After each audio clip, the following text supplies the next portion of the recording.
Studebaker. I just changed out the water pump in it. It's got the 2-barrel Studebaker carburetor. It's a 259 Y block engine. It seems to be purring pretty good. I'm gonna rev it up a little bit. I'm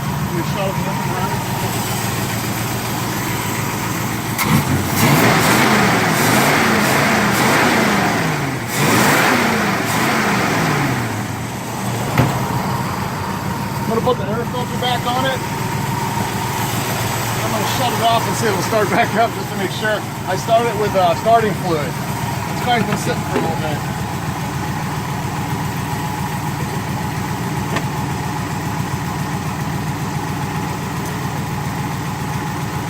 When I was a kid, I loved Cal Worthington. So that's why I wear the cowboy hat when I sell cars. Cal Worthington and his dog's back. Let's see if I can shut this off and get it back on.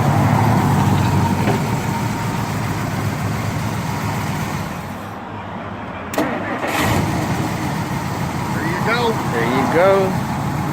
Running and ready to roll. I'm going to put some air in the tires to clean this up and come back and show you how it rides down the street. Howdy, we're going for a ride in the 62 Studebaker Lark here. The brakes are a little squishy, so I'm a little concerned about that. This car has been sitting and haven't driven in a while. So we're going to see if I can just coast it around the block here, just to give you an idea how the motor and transmission work, which they work pretty well. This is drive, and this is me hitting the gas. So it seems to be purring along okay. I haven't driven this car in probably about a year, maybe a year and a half. It's the last time I drove this car. It's got a 2-speed factory transmission. The rear end is I put a Bronco rear end in it, so it actually lowered the gearing. Made this car way more fun to drive. We've got better gas mileage, lower RPMs. Win, win, win, win, win. So gauges are working, temperature's going. It says I got some gas. Chugging along and see what these brakes do. They're not so great. So I'm gonna not danger the life of my cameraman, so we're gonna kind of head back and keep it nice and easy for y'all, partner, because I don't want no trouble. Well, it's a pretty cruisy car, as you can see. It's got a nice bench seat in the front, so you and your lady friend or boyfriend, whatever you prefer, can slide on over and give you some smooches while you're driving. And that's about it. So let's head back. I'm gonna go up here and maybe you can wrap around. Yeah, I'll just do a wrap around here. My navigator cameraman's helping me out, but yeah, as you can tell, I'm gonna hit the gas here. So it's got some pickup, it's got some go. It's purring along. It doesn't have a rev gauge, but I never revved this car that much. I guess I should have checked the oil since it's been sitting so long. But I was just happy to get her fired back up and get on the road. Actually, it's not a her, it's a him. The car's name is Clarence, so whatever that matters. When I bought the car, that's what they told me the car's name was. So I said, nice to meet you, Clarence. That's how it all went down. So we're going toward the orange area here. I have not washed this car. As you see it, no tricks. You get to buff it out, maybe clean the seats out. I'm sure they'll shine back up. We'll give it a try here. Let's get this guy in here. It's doing pretty good. It's purring along. This is a strange transmission because the reverse is all the way over on that side. After I think 64, they stopped doing that because of the danger of that, having the reverse gear all the way pulled over. And they started putting reverse on the other side of neutral. So I think that's what happened. I'm pretty sure. Suspension's good. I put a neoprene bushing front end kit on this car. I had it done. Well, the brakes are pretty much going bad now. So I got no brakes in this car. I put a where was I? Back to the front end. Neoprene bushing kit is all new in the front end. Well, it's about 5, 6, 7, maybe 7 years old, but it doesn't rot like rubber. So, because the whole front end on this car was a mess. It's got front disc brakes off a Ford conversion kit as well.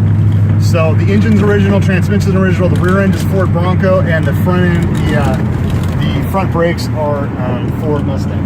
So.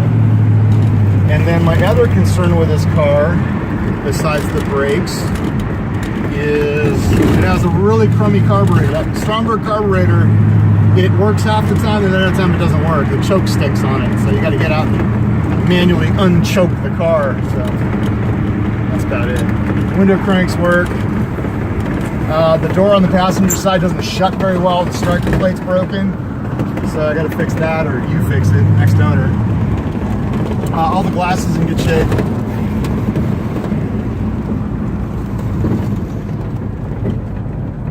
And we're gonna put her right back where we found her.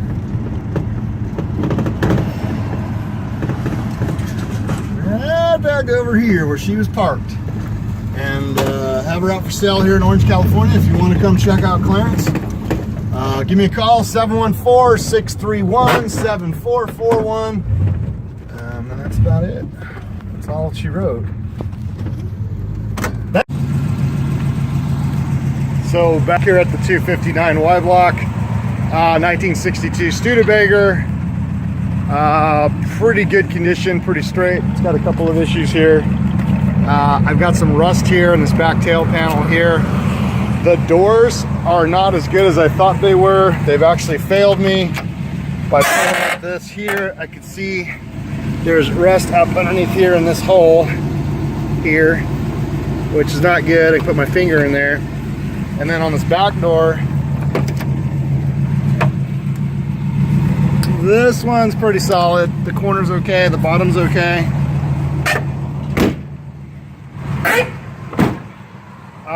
There's not really any rust in the panels. Like I said, the floors are straight and clean. There's no rust in the front of the body. It's just the doors, and then this front piece here, and this fender, it's got a bubble started, which is not a good sign. It's a lot bigger than the last time I saw it. There is, this whole front of this door is completely disintegrated. I don't know if you can see it, but this whole chunk is missing here. So that's gonna have to cut and replace or find another door, which is hard to do with these cars because the wagon doors are 1 inch taller than other cars, other Larks. Same with this back one. It's pretty bad. It's crumbling and coming apart. So that's not fun. The backs of the doors are okay, so possibly savable. So basically, wherever you see outside rust on the surface, that's the problem area at each part of this car. These two spots here are pretty bad. And the front here and the front end.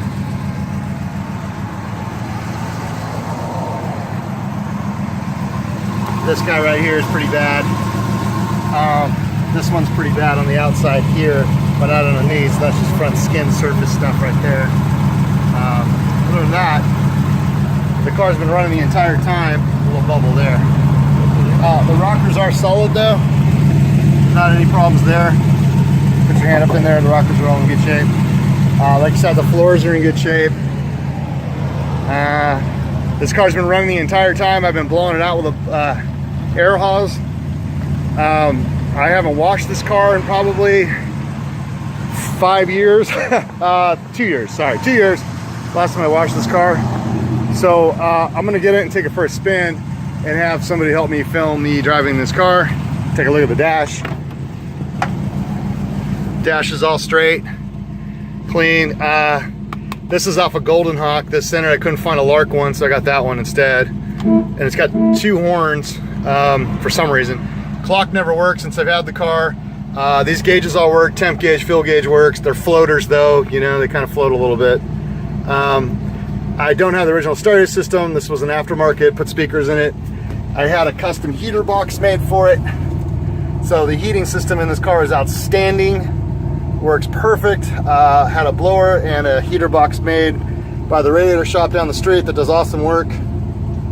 Orange County Radiator, they're pretty amazing. So that all works good and nice and toasty. These trim pieces are not doing so well. Looks like they're fading out. Headliner's all there intact. It's just a little bit moldy looking. Dash has suffered some cracks since the last time I've been in this car. I put something in front of it to handle the sun coming in, but apparently it's cracked it up. So this dashboard used to be perfect and pristine, and now it has got cracks in it. So that's that. Putting all the information I can on this car to you, the buyer, so you know what you're getting when you buy this car. The back seat does flip down flat. Pull this over. It's a Kenwood CD changer and a power amp that I had in there, and then this thing drops down like that. And then you have a full back end that you can put your fun kids or dogs or picnic baskets or whatever you want to put in there. Tailgate does drop if I get the key, and then you can drive with the back window open, which I'll show you in a second. Okay, let's go for a spin. This is the car again with the rear window lifted up, so you can drive it this way as well. Put the surfboards out the back and then be cruising along and having fun. It's a great car, just don't drive it. I got a Hot Club of Cowtown sticker there because I love that band, so big props to them. Loving my car, loving the Studebaker, old clearance here. And I've had a lot of years with this car and I really do gonna miss it, but I just don't need it and I don't have any kids to give it to, so it's on its way to a new home. Goodbye, Clarence. This is a 4-barrel manifold off a 57 Golden Hawk that fits on the Studebaker 259 Y block. This is a very hard manifold to find. You can modify other ones, but I found this original one. I had it powder coated. It is ready to bolt on, and then you can slap a 4-barrel on there with an adapter plate and make this car way more funners than it is. So, and then I have a factory shop manual here, which is a pretty big original shop manual. Not in the best shape, but it's all there. And then I have receipts for this car going back to the 70s. This car was built in '62. I'm the third owner of this car. So check it out. Okay, bye.